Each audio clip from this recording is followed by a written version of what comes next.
Good afternoon, everyone, and welcome to our webcast on how to build modern-day resilience. We're excited to be working with Abstract again to deliver 2 webcasts, today's being the first. If you have any questions during the presentation, please use the online function to submit these. I hope you enjoyed today's webcast, and I'll now pass you over to Andy Nicol, CEO of Abstract. Thanks very much, Heather. Well, good afternoon, everyone. Welcome to this webinar. Delighted to be with you here today.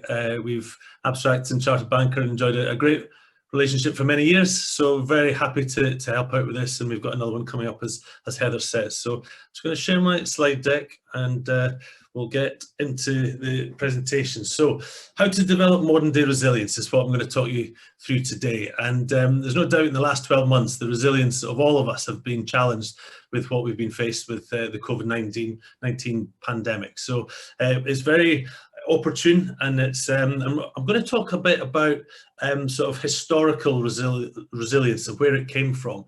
I'm going to get you to do a little exercise just on your own halfway through, and then we'll bring it into looking at 5 pillars of modern day resilience. So really hopefully some key applications for you to take away from this session here today. So just explain some of the objectives. We're looking to understand what resilience is and to discover tools and techniques you can apply to improve yours, to encourage you to be strong and considerate with a winning together mentality, which I'll explain in a bit more detail, to appreciate that setbacks are part of life and how we react will define us, and then to understand modern day resilience. So those are the 4 objectives we're going to try and cram into the 60 minutes we've got. I'm going to go at pace, so try and stay with me. Hopefully there'll be a chance at the end to answer some questions. If not, then we're more than happy to take follow-up questions as we get there. So yeah, let's go. But what I want you to think about first of all is this. Albert Szent-Györgyi is a Hungarian philosopher who said, "The discovery is seeing what everyone else has seen, but thinking what no one else has yet thought." A lot of what I'm going to talk about today, you'll have heard before. It's not brand new, but I want you to think differently. See what you've always seen, but think what you've not yet thought, because it's really important we apply what we're seeing at the here and now to make sure that we can make a difference. And a lot of what you might hear me talk about, you might think is common sense, and that might be true, but here's my challenge. It might be common sense, but is it common practice? Do you do this sometimes simple things that are right in front of your nose, and sometimes, yeah, I know I need to do that, or I know I'll get around to that, and you never do? So something might be common sense. Is it common practice? So keep those 2 things in mind as we're going through here today. So let's talk about resilience and resilience through the years. Let's look at the definition. It's a noun, and here's 2 definitions of resilience. The first one, the capacity to recover quickly from difficulties, toughness. I think we can all resonate with that. We can all understand. Resilience is always sort of reacting to something that's gone wrong. But this second definition is interesting, isn't it? It's the ability of a substance or an object to spring back into shape, elasticity. Over the years, and certainly in the last year, I think humans have come into that second definition. So it's not just substances or objects that have been twisted and prodded and bent out of shape, and they've got to show elasticity. I think humans, we've had to show elasticity, because there's no doubt in these last 12 months with COVID, we have been stretched and prodded, and we've had to show that elasticity. So there's human elasticity in this as well. But irrespective of the definitions, resilience is built by attitudes, behaviors, and social values of that time. So this is why resilience has changed over the years, because our attitudes, our behaviors, our social values have changed over the years. So if you look back, the old factors, what was acceptable back then is not acceptable now. You only have to look at some of the TV programs that were broadcast in the 60s and 70s, and it just they wouldn't get to air these days because some of the language that's used. So a lot of those, what were norms back then, drove a lot of the resilience that had to be shown. Resilience was all about keeping your feelings in, bottling it all up, not showing any emotion. It was always a sense of danger. Resilience was born out of something was going to happen. You were worried about something was going to go wrong, and then you'd react to it. And that meant that it was all very pessimistic. And that has certainly driven a lot of the resilience over the years. And so what that has done has meant that the leadership traits that were required at the time were very much strong and ruthless. There was that command and control, that classic stiff upper lip, press on regardless, don't show any pain, suffer in silence. Everything that was seen as a strength, the resilience to just crack on, your left arm falls off, you pick it up, you sew it back on, and you keep going without any care for your own sense of value or anything like that. So that's changed. That was back then. It's not because, and that was driven by the attitudes, behaviors, and social values at the time. So we've got to change that, and that's what we're going to be looking at today. So let's just have a quick little a game for you, if you like, just to see if you can recognize. I'm going to talk through somebody's career, and they had to show resilience through their career. So let's see if you can use the chat option. If you recognize, as soon as you recognize who this person is, as I go through moments of their career, stick it in the chat room, and we'll see if you're right. So first up, in 1831 he lost his job. Has anyone got it? No. In 1832, he was defeated in the run for the Illinois state legislature. In 1833, his business failed. In 1834, he was elected to the Illinois state legislature for first bit of success. In 1835, his childhood sweetheart died. And in 1836, he had a nervous breakdown. In 1838, he was defeated in the run for the Illinois House Speaker. And in 1843, he was defeated in the run for the nomination for the US Congress. 1846, he was elected to Congress. So a second bit of success. So in 15 years, there's 2 bits of success, but quite a lot of hardship and certainly some personal tragedy as well. I see there's a number of you coming into the chat room, so you're all putting in who you think it is. In 1848, he lost his renomination. In 1849, he was rejected for the land officer position. 1854, defeated in the run for the US Senate. 1856, defeated in the run for the nomination for vice president. In 1858, again defeated in the run for the US Senate. And then in 1860, he was elected president of the United States of America. I think a number of you have got it, is of course Abraham Lincoln. So you can see in 29 years, he had only 3 success and quite a lot of personal heartache and tragedy along the way. But he showed incredible resilience. He kept going on because he wanted to get his ultimate goal, which was to get into the highest office and be the president of the United States. At any time, he could have chucked it. At any time, he could have said, you know what, this public office is not for me. I'm clearly not going to get there. And so he could have stopped at any time, but he kept going and he eventually got there. So well done if you got Abraham Lincoln. And it's a nice little story of his career. So let's develop this on, because resilience is born, as I say, about the attitudes, behaviours and social values at the time, but they also can be about what's happened previous and moments in history that have shaped how society had to operate. And it's probably better explained in pictures. So if you go back to the Industrial Revolution and the children went to work, that meant subsequent generations of children couldn't really complain about what they were dealing with because it couldn't be as bad as what it was for the kids that had to go to the Industrial Revolution. So this drove a lot of the resilience that had to be shown. Same with World War I, awful conditions that people in World War I had to endure. So again, subsequent generations couldn't really complain about what they were doing because their resilience was shaped from a generation previous. Then we move into World War II, and so this was brilliant because when the men went to war, the women came to work, and so subsequent generations couldn't complain, and that drove their resilience. And so gender came into the whole resilient piece, which was great. And then in the 60s and 70s, things like the Windrush generation came in, and so race now came into the whole mix as well, because again, future generations, their resilience was driven by what's happened previously and the social values and attitudes and behaviours of that time.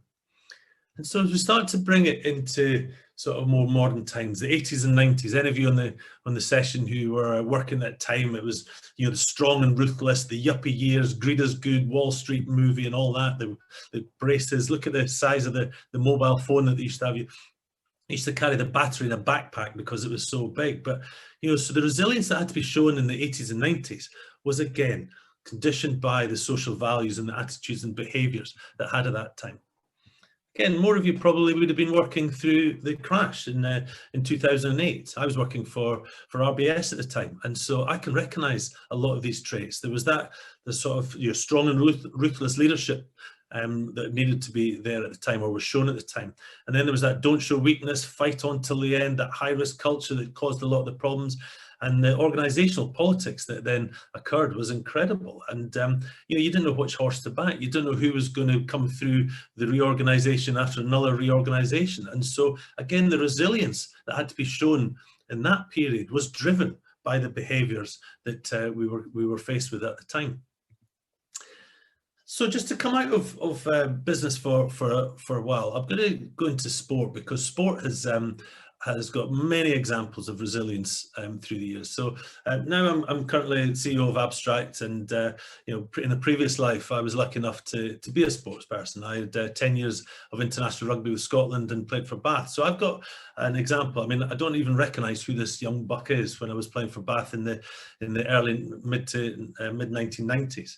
But my own personal experience of and what shaped my resilience was born out of the sporting environment. I got a very serious knee injury in 1994. I tore my anterior cruciate ligament, my ACL. Now these days that injury can be done keyhole. You can recover quite straightforward. Back in the early 90s, not so much. It was a potential to be a career-ending injury. So this was a real knock to me. And so I got injured in the May of 1994. In the May of 1995, the Rugby World Cup was taking place in South Africa, and that was then my goal, to get back fit to play for Scotland in the Rugby World Cup in '95. But when I came out of my surgery, with all I could only describe as a mangled knee, I could hardly move it. I sat down with the coach and our physio, and we worked on our goals. The goal was to come back to play rugby for Scotland in the May of 1995, and we started. But when I was sat on if that had been my only goal, when I was sat in that hospital bed, you know, I couldn't even think about walking, far less playing rugby. So it would have been quite a demotivating and demoralising goal, because I was a million miles away from it. So what we did, we started to work it back into small, manageable milestones that we had to tick off on that journey to get back to playing. So if I was playing for Scotland in the World Cup in the May '95, I had to be training in May '94. I had to be playing for Bath in the April '94, etc. We just worked it all the way back. And my first milestone was to bend my knee 10 degrees, because at the time after surgery, I could only bend it 5 degrees.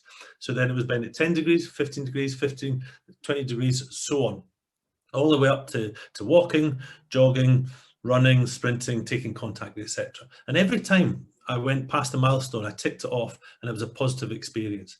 And so it was good. We went through it. I was all on track. I was back playing for Bath in the third game of my comeback, and the Scotland coaches and my management team came down to Bath to watch me play.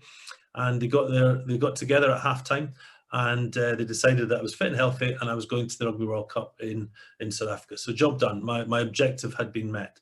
I wish they'd told me that, because 7 minutes into the second half, this happened, and I tore the ligaments in my other knee, and suddenly I was back to base again. We had to start all the rehab all over again, and obviously my objective of going to the Rugby World Cup had gone. So that massively shaped my resilience. I had to be incredibly resilient to go back into all that rehab. And when you play a team sport like I did in rugby, when you're injured, you're on your own, and it's a lonely time. So it was really dark times, but again, you just had to show resilience to come through it. So that really shaped my resilience in my rugby career, my sporting career. But it's really helped shape my resilience for business, and just, you know, it's moments like that that really help you become resilient. And I think we've all had to show resilience in this last 12 months. So sport is many examples. That's my own personal experience. You can look at Andy Murray as a great example. I mean, what a warrior, what a champion. But, you know, it took a lot for him to eventually win Wimbledon in 2013. He'd lost 4 Grand Slam finals, including the year before, when he broke down in tears, if you remember, when Sue Barker was interviewing him. But he showed that resilience to crack on and get to his ultimate goal of being the first Brit since 1932 to win Wimbledon, which was amazing. Kath Granger is one of my favourite sportswomen. She's the Scottish rower who went to the Olympics in 2000, and she got a silver medal, which was probably a good result then. And then in 2004, another silver medal, and she was desperate to get that gold. And then in Beijing with Anna Watkins, they were red hot favourites. And again, they got pipped on the line by the home boat, the Chinese boat. And she was devastated, and she never knew if she was going to get that goal of getting a gold medal. She actually took a break for a year just to see if it's something she wanted. And then she decided she was coming back for one final attempt, as she thought at the time. But that's not coming back for one race. That's 3 years of sacrifice. And again, with Anna, they won the gold in London 2012, which was just amazing. Incredible resilience, because with all that, with all those knocks, with all those silver medals, she could easily have chucked it, but she kept going, and she got that gold medal, which was just absolutely fantastic. So there's many examples. I'm sure many of you have your own personal experience, or you've family members who have gone through it as well. So we've all got things that have shaped our resilience in our personal life that can really help us, because resilience doesn't just become in a business environment. It's what's inside us as well. Just before we get back into looking at resilience, this is something we use a lot at Abstract. It's the Kubler-Ross change curve, which is really important when you're going through periods of change. And I don't think any of us have experienced change quite like what we've had to experience in the last 12 months. And so any of you, unfortunately, who have gone through the grieving process might recognize this, because it's very similar to the grieving process. But the Kubler-Ross change curve, it starts with shock and denial. And let's use COVID-19 as a good test study for this, because it really fits. If you remember, a year ago to just about today, we knew that there was this virus that was out in the world. It started in China, it come into northern Italy and things like that. So there was a bit of shock. There was definitely denial that it was going to come these ways. I remember just over a year ago, Scotland played France at Murrayfield. 67,000 people crammed into Murrayfield. There was hand sanitizers all over the place, and we were told not to shake hands and things like that. And there was a bit of denial that it was coming, but sure enough it was. And on the 22nd of March, obviously we went into the first lockdown, and it led to frustration. And then it went on to depression, and we started to get used to it, and we started to experiment and doing different things and connecting through Zoom and Zoom drinks and Zoom dinner parties and what have you. And then we started to make decisions, and we started to come out the other end.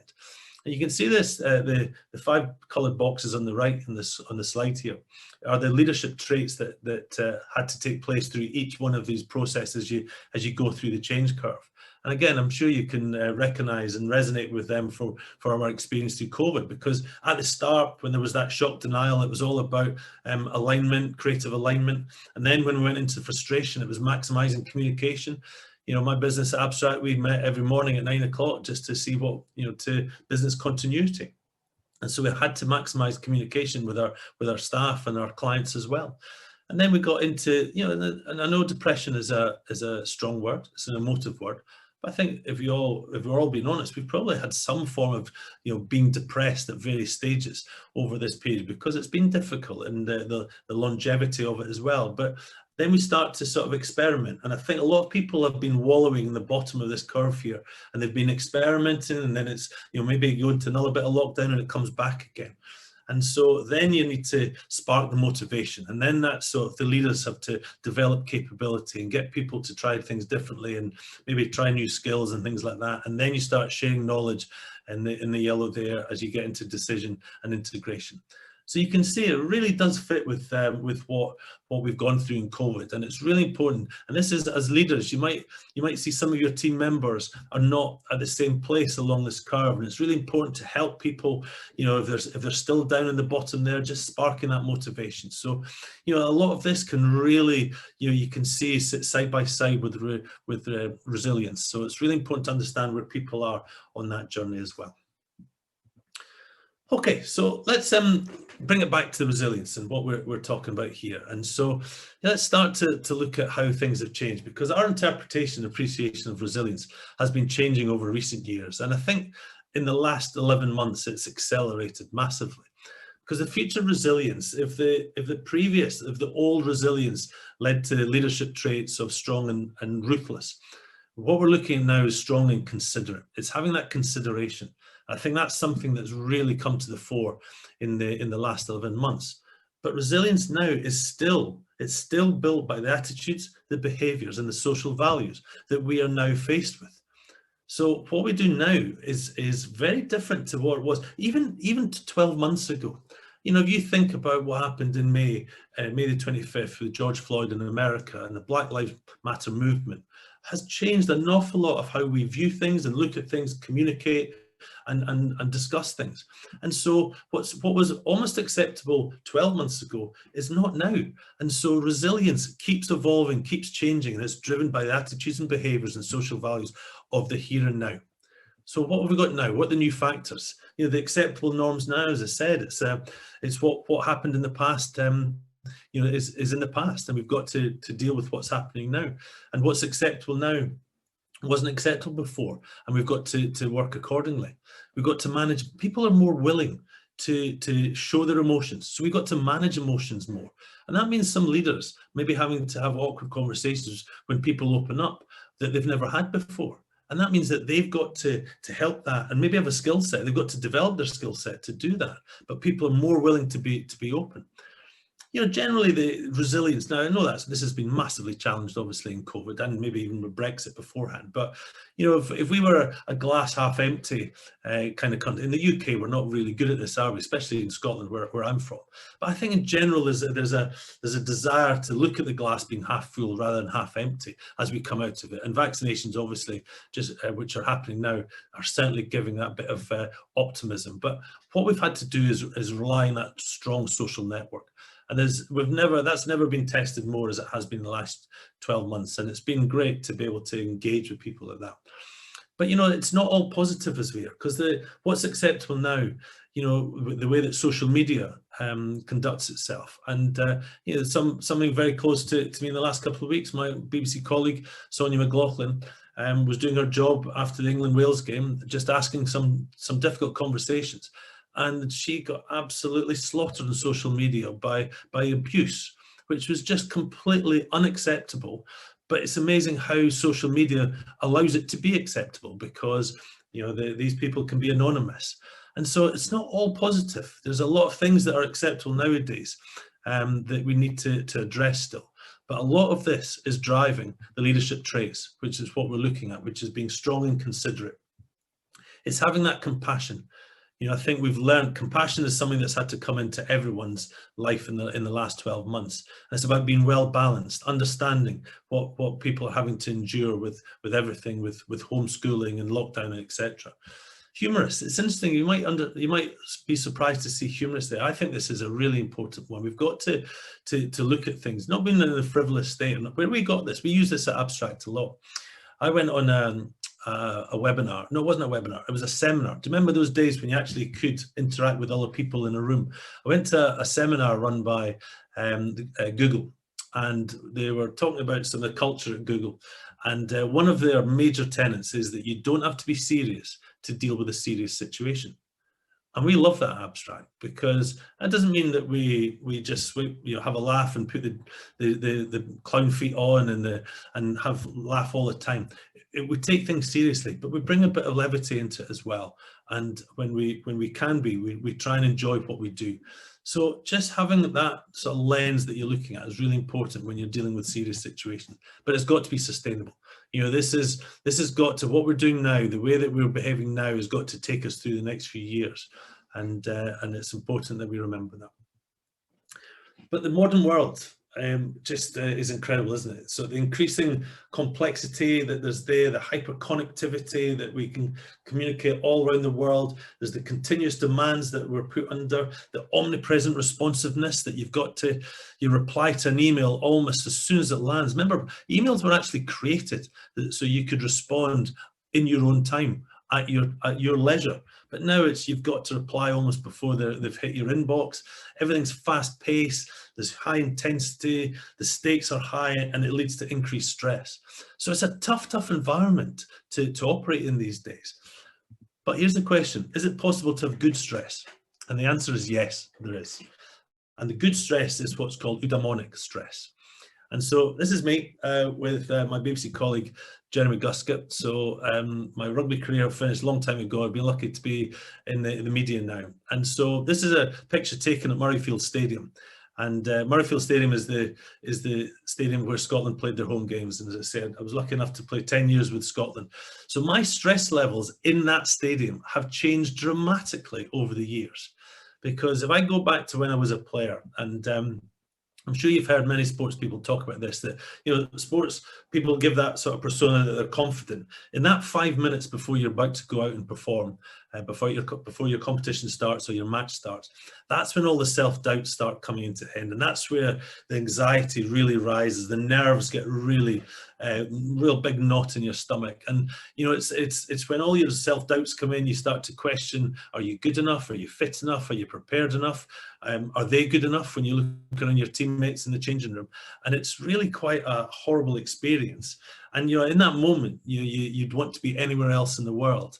But then you get the knock on the door, you leave the change room, you go down the tunnel, you come out of Murrayfield to 67,000 people, and that stress just leaves you.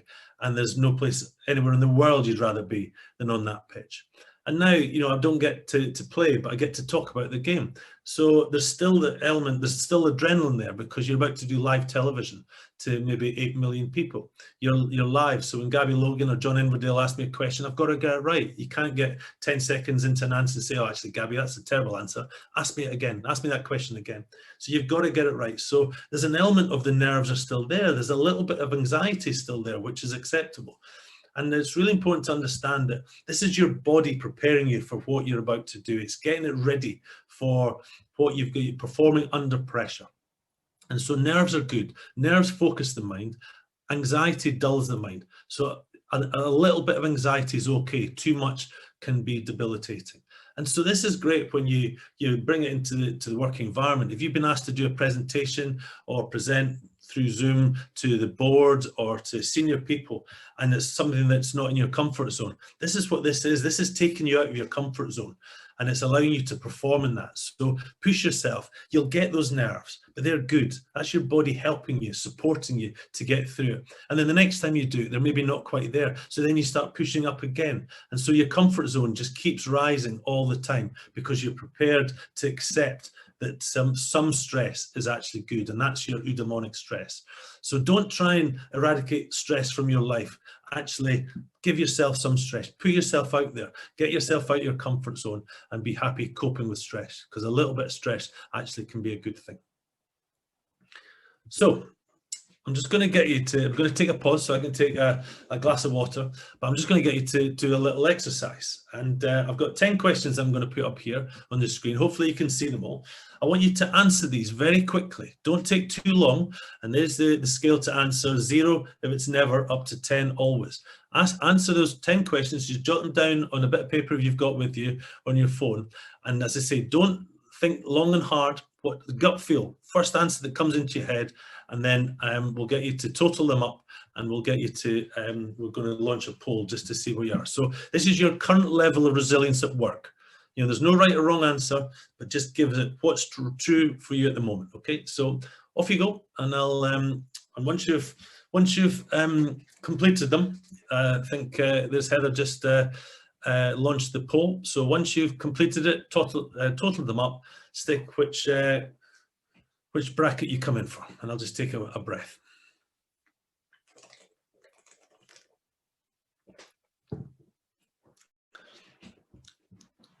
Heather, you might, the poll is over the questions at the moment, so it might be that people can't see the whole question. So they might be able to move it, I guess, but I don't know if it's possible just to move it to the side, or just wait a few seconds to relaunch it with when the delegates can see the questions.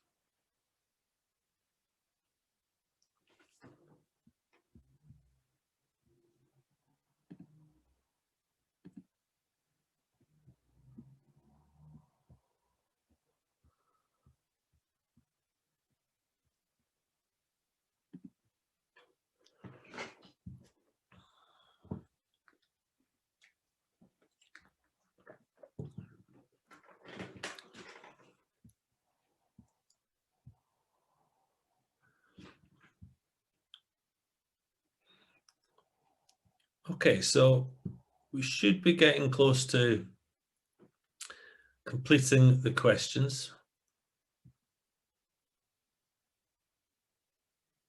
And Heather, if we can launch the poll, and so once you've totaled up your answers, they should be somewhere in these 5 ranges.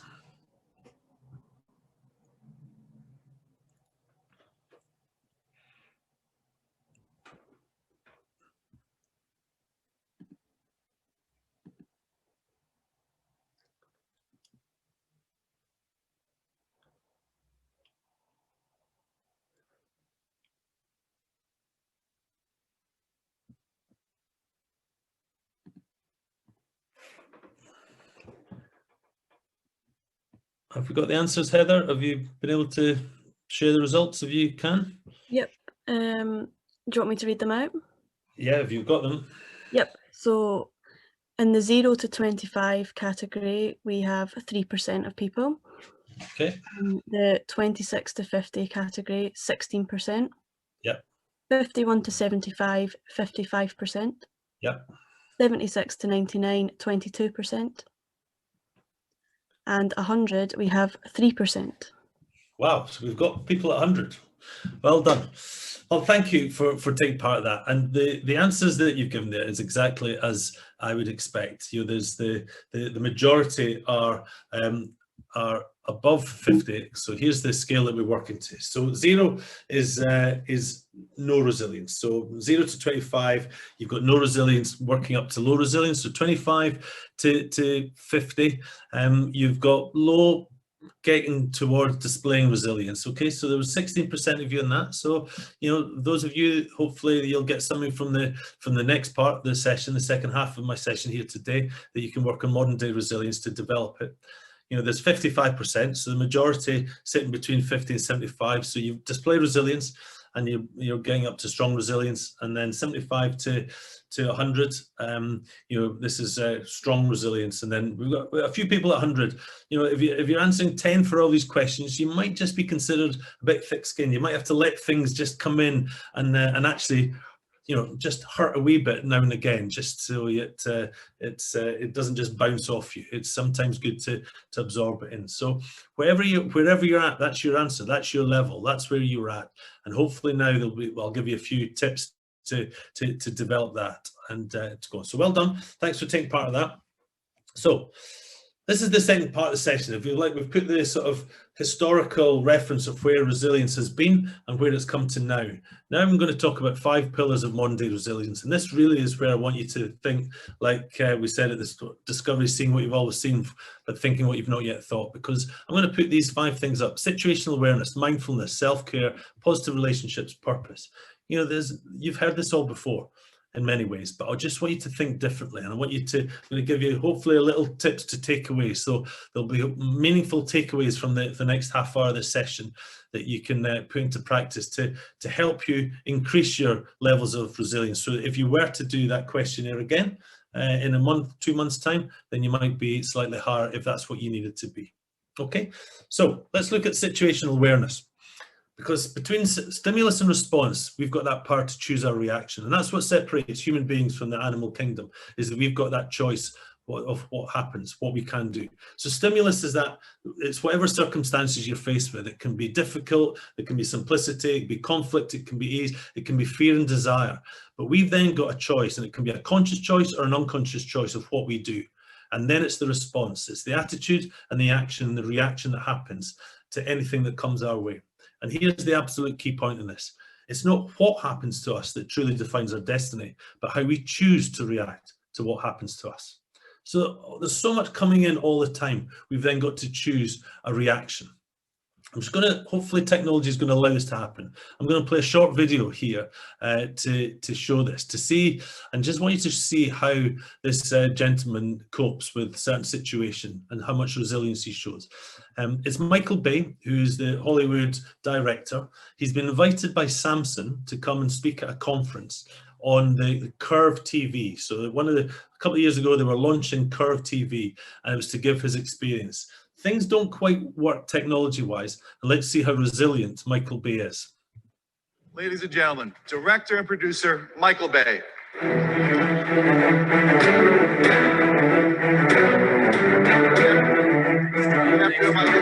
How is everyone today? My job as a director is I get to dream for a living. Michael, you know, you're known for such unbelievable action. What inspires you? How do you come up with these unbelievable ideas? I create visual worlds that are so beyond everyone's normal life experiences. And Hollywood is a place that creates a viewer escape. And what I try to do is, as a director, I try to, the type is all off, sorry, but I'll just wing this. Tell us what you think. Yeah, we'll wing it right now. I try to take people on an emotional ride. And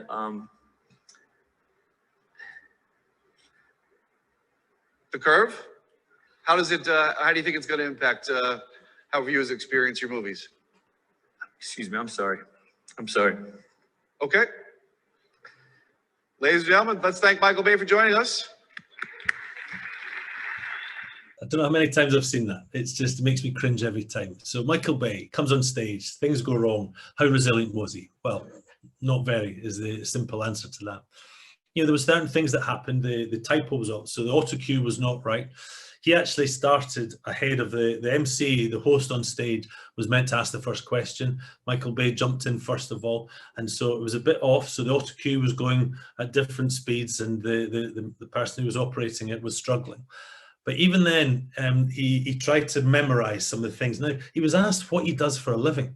It should have been an easy question. It's something that he'll have done 100,000 times, yet he couldn't cope in that moment. And even the host then started to give him tell us about how the curves TV is going to help the viewer experience, and he still couldn't do it. He didn't have that ability to just sort of wipe what's happened. And he said, didn't he? He said, I'll wing it. I'll just wing it. If you're going to, on stage, say you're going to wing it, please have the ability to wing it, because he didn't. He didn't have that ability to wipe what's just happened. Almost Control-Alt-Delete. Just wipe what's just happened and start again. You know, I kept thinking he was going to walk off and then come back on and say, I'm a director, you know, take two, let's go again. And there's various outcomes that he could have done better than just walking off stage. And he never came back on, and he took his fee. So, horrible example, or a great example, depending how you want to look at it, about he just, in that situation, he just couldn't cope. So every situation is different. He's done that 1,000 times. He was better the next time. He was better the time before, but in that moment, he just couldn't have. He had a choice to react in a certain way, and he didn't. His response was not good. So in any situation, it's going to be different. Every situation is different, okay? So if you fail in one situation, that doesn't mean you're going to fail in all situations. You know, failure is an event, not a person. Okay, so just because something doesn't work in one situation doesn't mean it's not going to work in a different situation. So having that ability to pause, take a moment, step back, you know, shift perspectives, create options, and choose wisely, you know, what your next step is, what your response is really, really important.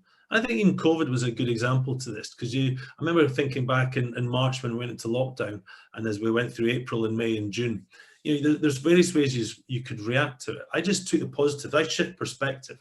My daughters are 20 and 17, or became 20 and 17 during lockdown last year. And so, you know, you remember when you were that age, or you might have children that age, you know, communication with your parents when you're that age is not abundance, is it? And so we got to sit down for dinner every night for 6 months. My eldest is at university, so for her to be back in the house for that period of time, we could go out for walks and things like that. We just saw that as bonus time. So by just shifting perspectives, you just got an awareness of a different situation. And so really important, you know, that to whatever situation you're in, is just make sure that you realize it is a situation. And, you know, if it's not going well for you, it doesn't mean it's not going to well in another situation. You know, failure is an event, not a person. So that's the first one, situational awareness. Let's look at mindfulness. Okay, so mindfulness. The average person in any given day has 90,000 thoughts, 3,000 emotions, of which only 2% are fears.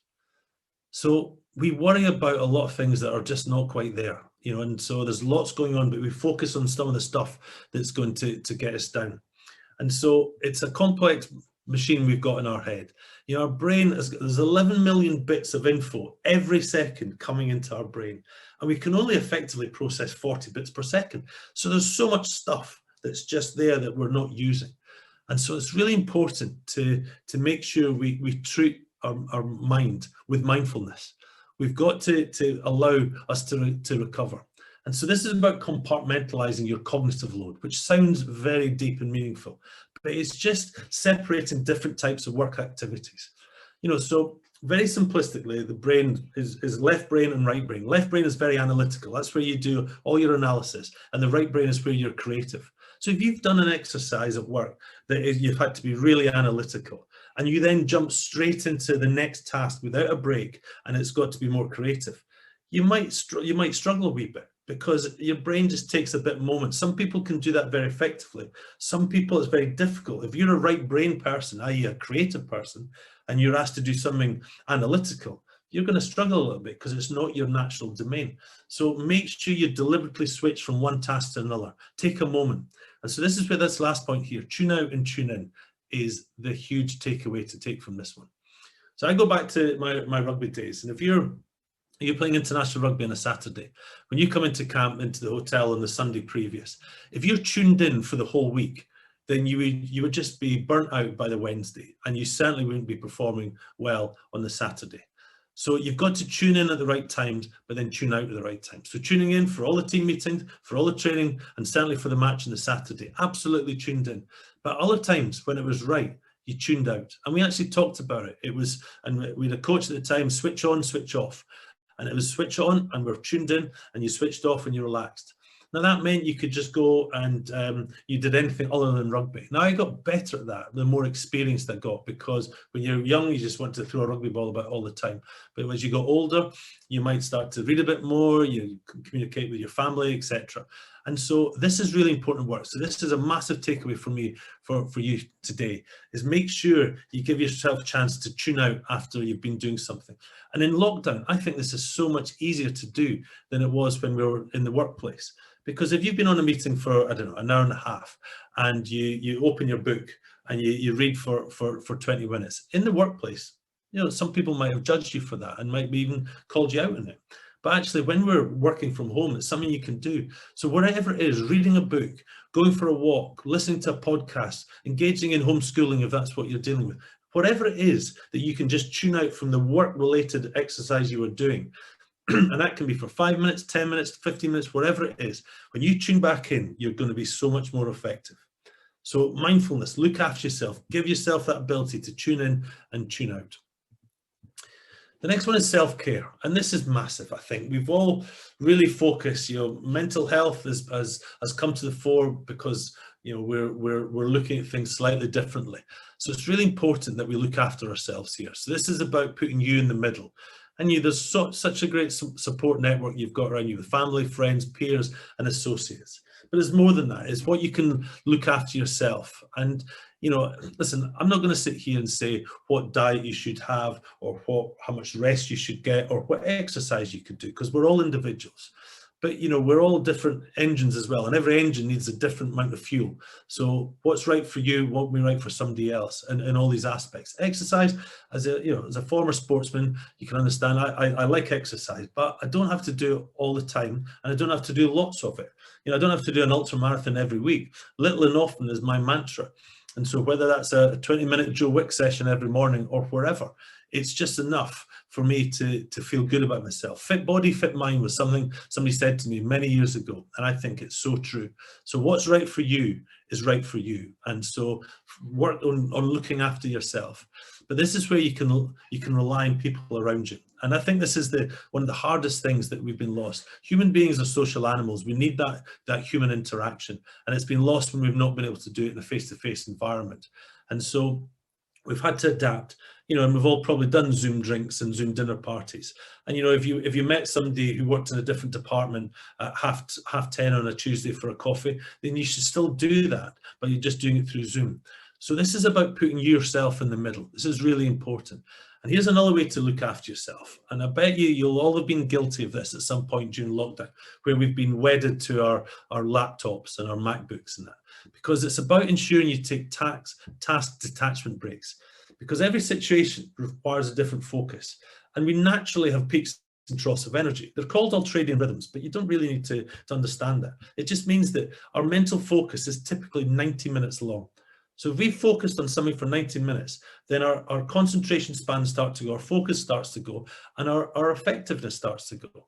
And I guarantee the vast majority, if not everyone on this session here today, at some point has gone from one Zoom meeting to another Zoom meeting to another Zoom meeting without any breaks.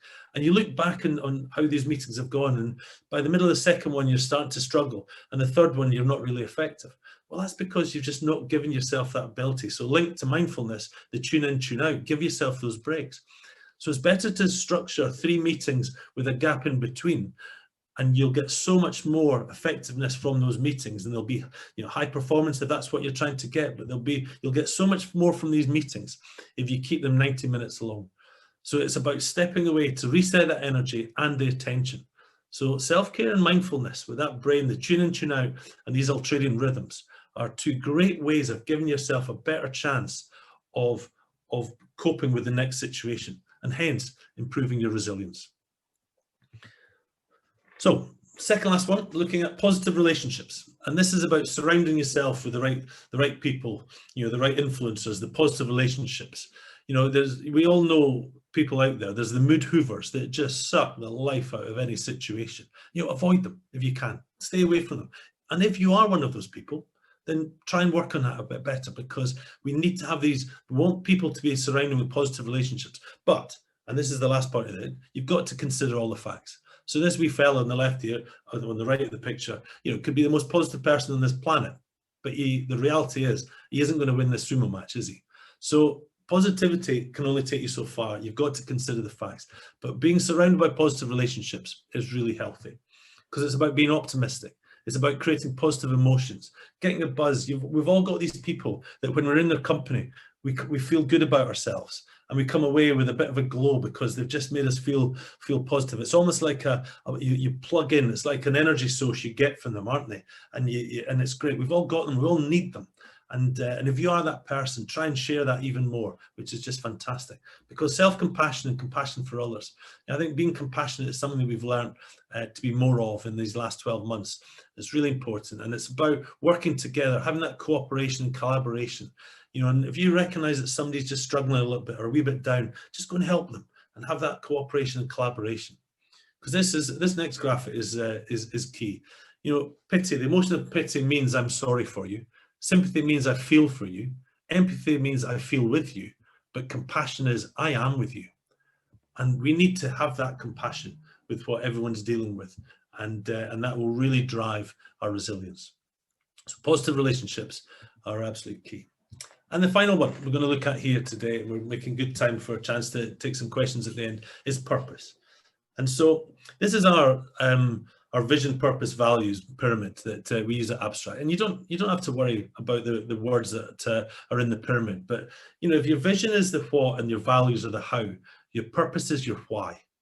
And the why you do something, the purpose that you do is really important. Okay, because that keeps you on track. So our purpose is changing people's lives, which sounds very grandiose, but you know, that is what our purpose is. And so, you know, but that doesn't mean that it's changing people's lives dramatically, although I'm delighted to say through some of our interventions, our programs, that people have changed their lives. They've got promoted, they've moved jobs, you know, but it's things like, even if you do one thing differently as a result of being on this webinar today, then that could be argument that you've argued that you've changed your life. So it works on all levels. But this really worked for us when we came into COVID, because, you know, on the 22nd of March, Abstract were a face-to-face training and development company. So we had to change, you know, so our business model was massively challenged. And so we had to change to go into the virtual space and run webinars like this. But what didn't change, our purpose didn't change. Changing people's lives still was our why. That is why we do what we do. And so even though maybe how we do things changed and what platform we use, the why didn't change. So understanding your why, understanding that purpose is absolutely vital. It's what drives you. It's what gets you up in the morning. It's what gets you through the bad times. And when you're just, things are not quite working. When you understand your why, and it's what really drives you, that'll get you through. And when you ask people what's your motivation, whatever answer they give, the next question has to be why. Why is that your motivation? As soon as you start drilling into the why, you really get into their core being, and that will really drive them. So understanding your why and purpose is huge. Set goals. Really important to set goals and actually have something to look forward to. You know, I shared my experience of getting through my injury by having these goals that were all very achievable, little milestones you ticked off. And once you did them, it was a positive experience and you moved on. I don't think in business we're that good at setting goals. Yeah, we've got targets and all things like that, but how are you going to achieve that target? Start with the end in mind, break it down, work it all the way back so that you can almost work on a weekly basis, right? What are my goals this week? to achieve my ultimate goal, whatever that might be. And it is good to have something to look forward to. You know, the days just are merging into each other. The weekends, what's the weekend? I think the Dowager said that in Downton Abbey. What's the weekend? Because she couldn't see any difference on a Saturday, Sunday with what happened during the week. For a bit of a exaggerating to make the point, but you know, you've got to have something to look forward to. So having a purpose, understanding your why gives you that. But it's about remaining authentic, because it has to be your purpose. It has to be your why. It can't be somebody else's. I've seen so many people that their purpose is somebody else's purpose, which means their why is somebody else's why, and it's not theirs. So remain authentic, understand your why, remain authentic, and you'll get your purpose. So just before we finish, one thing that there's a lot of what I've discussed today is there's a lot of things you've got to rely on. And this is a quote from Jackson Brown Jr. from America. And it's about controlling the controllables. And we talked a lot about this in rugby as well. When you can't change the direction of the wind, adjust your sails. So control what you can control. It used to be, it was thought that you can only travel on a sailing boat one way around the world because the wind only went in one direction. And then it was worked out, actually, you can change your sails to go in a different direction. And that's where that quote comes from. So control the controllables. What can you do in those 5 areas that you're in control of? Because there's a lot that you're not in control of, and you'll never be able to be in control of. But when you can't change the direction of wind, adjust your sails. You might have started down a path. Make sure if you're in control and you need to change that path, you do that, and you just don't keep going down that same path. So those are the 5 pillars, modern day resilience. As I said, things that you'll have seen before: situational awareness, mindfulness, self-care, positive relationship, purpose. Remember, situational awareness, failure is an event, not a person. Mindfulness is about tuning in, tuning out. Self-care, it's about looking after yourself. Remember those days when we were allowed to fly and the announcement would come in certain situations, an oxygen mask might come from the above you. Make sure you put it on your own face before helping others. Well, that's true here as well. Help yourself before help others, but make sure you help others as well, because that's really important. Positive relationships, having that cooperation and collaboration, and then purpose is your why, understanding what it is that really drives you. So here's 2 questions to finish. When I've gone through that, and remember, if you'll see what you've always seen, but think what you've not yet thought. Which one are you best at? Which one are you really good at? Which one of you, when I went through the definition of it, you just thought, yeah, that's me, I'm absolutely bang on. So which one are you good at? That means you can share it, be a role model, help others who maybe not quite so good. But that second question is really important. Which one do you need to work on the most? Which one, again, when I went through the definition, were you sitting there thinking, yeah, I need to do more of that, or I need to do less of that? And so all individual, just which one are you best at? Which one do you need to work on the most? And that has brought me to the end with just enough time for some questions if we want to. So I'll look in the chat room to see what we've got here. But that has been my whistle-stop tour of resilience, a bit of historical positioning, but then 5 pillars to help you put into application modern day resilience. So Heather, have we got any questions that we want to look at? Yep, let me just see. So we have a question here, and it says, great talk, thank you. After occasions where a person or a team fails at an objective, you hear the phrase, always remember this pain, and use it to make your work harder. What do you think about this way of thinking? Yeah, it's a great question, Rajan. I think it is. We use it a lot in sport. You learn more from when you lose than when you win. I don't always subscribe to it, but I think what you can do when there's 2 sides that you do, you can learn an awful lot when things have gone wrong, because it's sometimes easier to fix stuff that's gone wrong. So, it's how you position that as well. It's probably easier to be tough with people when you have won than when you've lost. People are feeling good about themselves, but that's a good time then to say, yeah, it was great, isn't it? Feel this moment, but we can do it even better if we do this. So again, it's how you manage it. But I do think you can learn from adversity. There's no doubt about that. And I think sometimes when things go wrong, not quite right, then you can really see some of the true characters coming out. So I think there's something in that, certainly. Great. We've got a couple of people here asking if you'd be happy to share the slides after the presentation.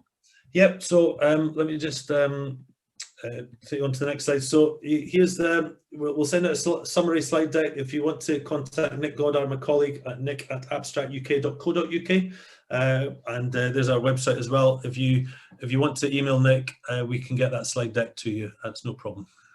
That's great. Someone said here, having played club rugby for years alongside working in finance, I often use them as a break from each other, like you said. How can I use my rugby experiences to support me in the workplace? Well, certainly don't do any of the physical training that you do in rugby in the business. I tried that and it didn't work really well. So listen, there's great traits that rugby and most sports, all sports, give you about drive, about working together, about dealing with adversity, not letting the highs get too high and the lows get too low.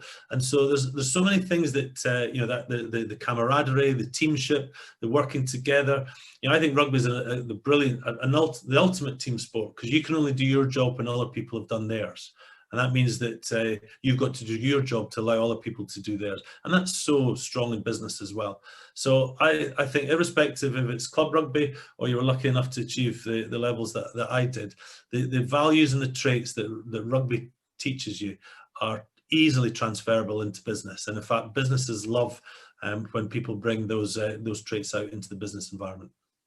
Great, thank you. Just to answer James's question, yes, the recording of the session will be shared after. I have one more question here. Any top tips for supporting those who are still working in the old way of stiff upper lip?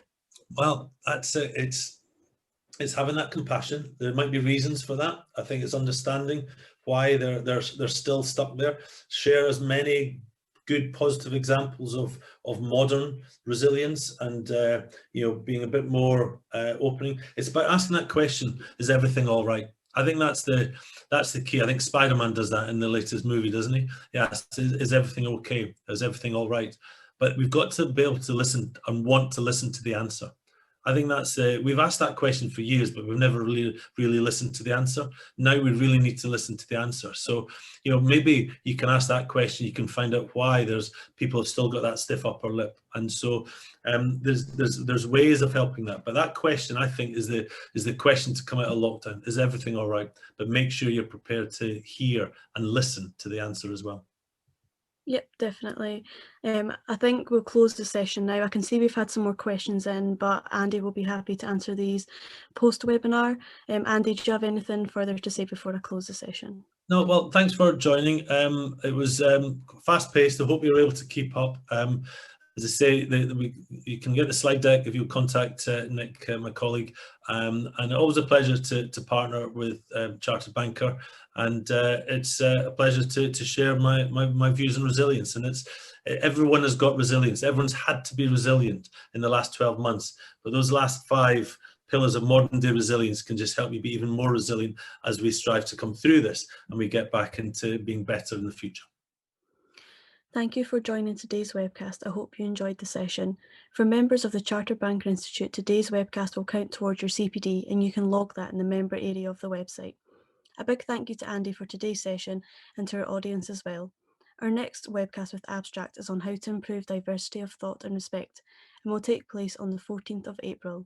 Hope to see you there. Thank you.